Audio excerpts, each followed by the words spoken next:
Yeah, because I know you can kind of get out of sales into management. Because as you move up, most people, management is just what the progression is, right? Right. Because you're sales, and then you're like sales executive, which is managing the team.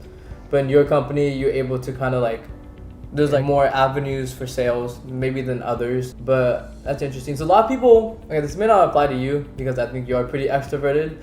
But yeah. I know a lot of introverted people saying oh, sales seems cool. I like the commission-based, job. It'll motivate me.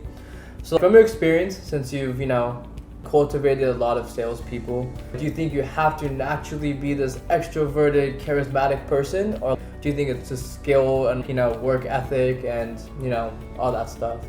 Yeah, so I've been very fortunate, I think, in my career to have worked with all sorts of people.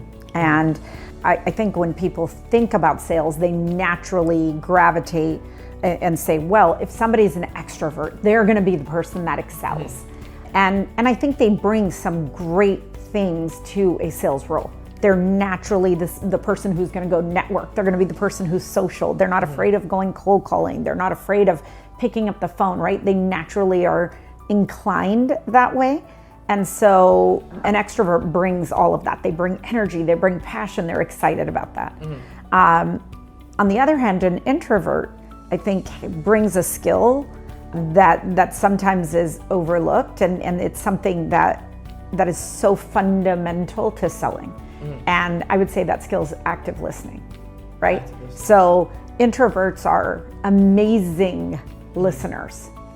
And so they take in, what is my prospect or my customer saying?